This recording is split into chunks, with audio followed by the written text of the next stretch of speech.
This video is recorded for the AGU4 meeting in 2021. In the video, I will be introducing our work on the relationship between Megathrust heterogeneity, Crustal accretion, and topographic embayment in the West Nepal Himalaya. This picture from the space shows the large topographic embayment along the plateau margin in West Nepal. In this work, we study what caused this embayment and what it implies on the mechanism of the outward growth of an orogenic plateau. This embayment segment is in a gap in a large earthquake record. Therefore, a better understanding of deep structures in this area is also important for seismic hazard assessment. The critical taper model predicts a taper-shaped orogenic wedge assuming column material. But when the wedge contains some ductile material at the bottom of the hinterland, the taper should change to a plateau, and the slope break corresponds to the reality change along the megathrust. Previous studies in the Himalaya suggest that the brittle duct transition zone is often along a middle-lower crustal ramp in the megathrust. So, is this embayment controlled by the along strike variation in the megathrust geometry, especially the location of the middle-lower crustal ramp? Actually, the surface geology does suggest complex 3D structures at depth. In the hinterland on the plateau, the North Himalaya anticline is continuous. But to the south of the plateau margin, all the traces of structures and rock units shift to the north following the embayment. The red belt in this slope map represents the plateau margin. It can be correlated very well with the seismicity zone. This also suggests that the present plateau margin is affected by the active deep structures. Now the questions are, what is the 3D geometry and kinematics of the megathrust? How does it affect the wedge morphology? In our previous work, we proposed a conceptual 3D model of the megathrust of the region to explain many first-order geological features, including that embayment. We think the middle-lower crustal ramp in gray shift northwards in the embayment segment, and the upper crustal flat extend further to the north compared along strike. The plateau margin always experiences heavy erosion. There are also different kinematic models that explain how the structure along the megathrust maintains the high slope zone at the margin. The first model is high wall thrusting over crustal ramp. The second model requires accretion of material along the ramp from lower plate to the upper plate. The third model involves an out-of-sequence active thrust at the topographic break. But because there's no continuous active thrust fault mapped along the plateau margin, and the steep geometry of the thrust makes it mechanically difficult to be active, we are not testing this model in this work.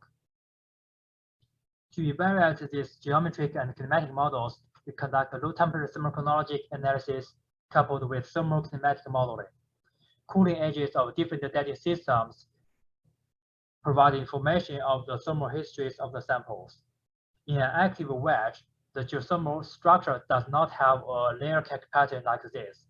The autotherm can be affected by the geometry and kinematics of the megathrust because of the underthrusting of the cold lower plate.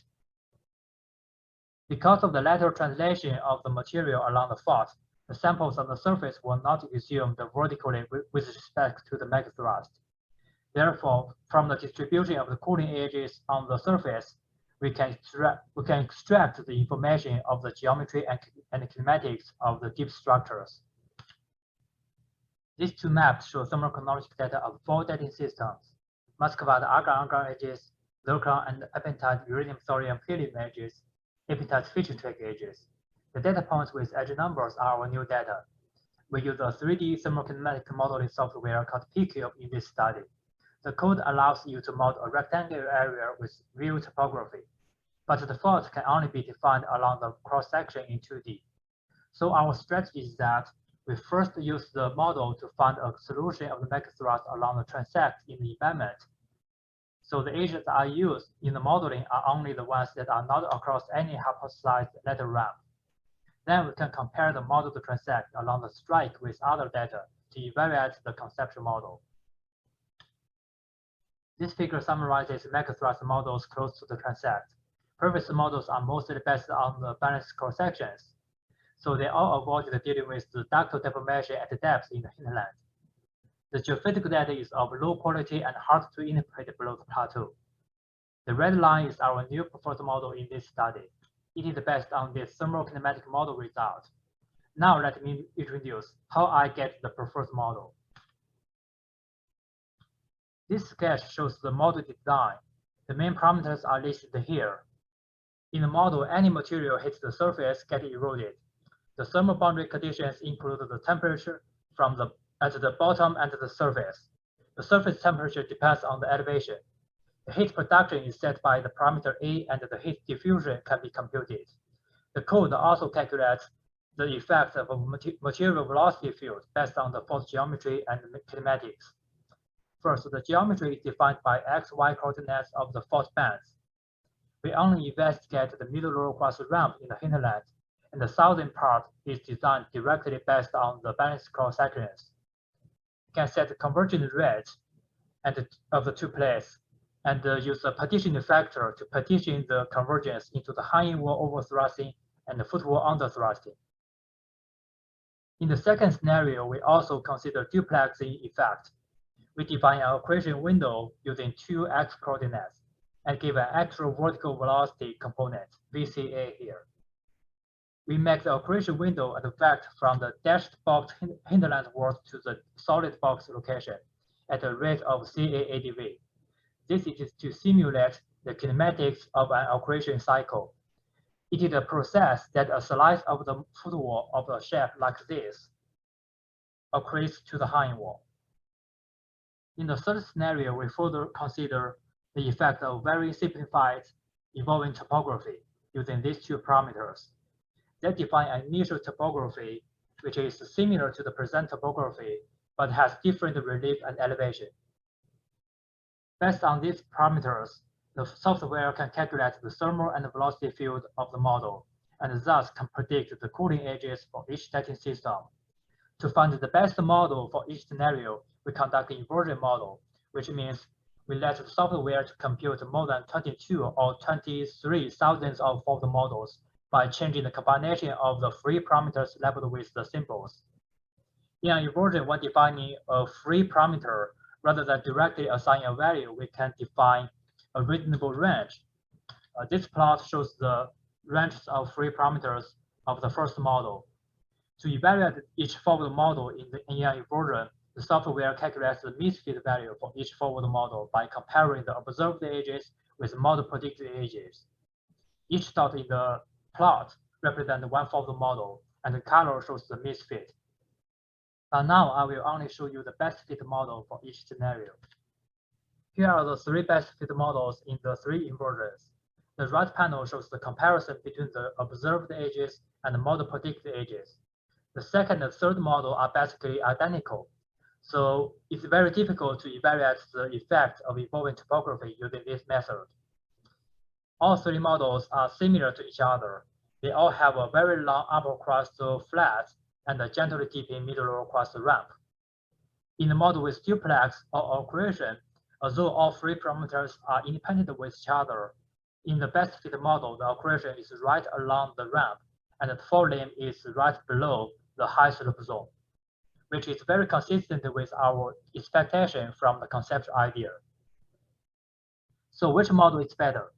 On the edge comparison plot, the blue points with arrow bars are observations, and the red points without arrow bars are model predicted. They all fit very well for the apatite and the zircon low temperature system.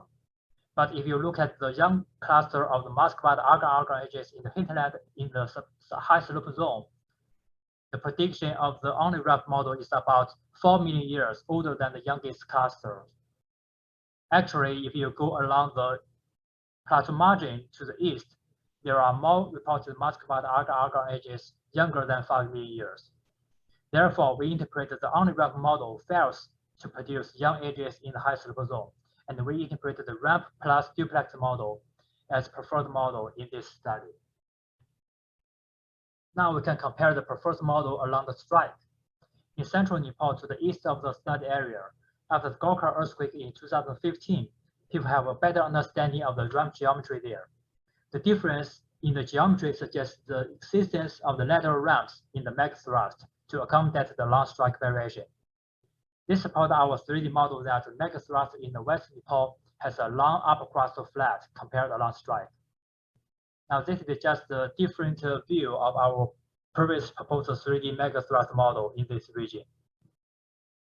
The Lesser Himalaya duplex in blue on the map is sitting on the upper crust ramp, and the contact between the Lesser Himalaya and the Great Himalaya, or blue and pink on the map, basically follows the middle lower crust ramp.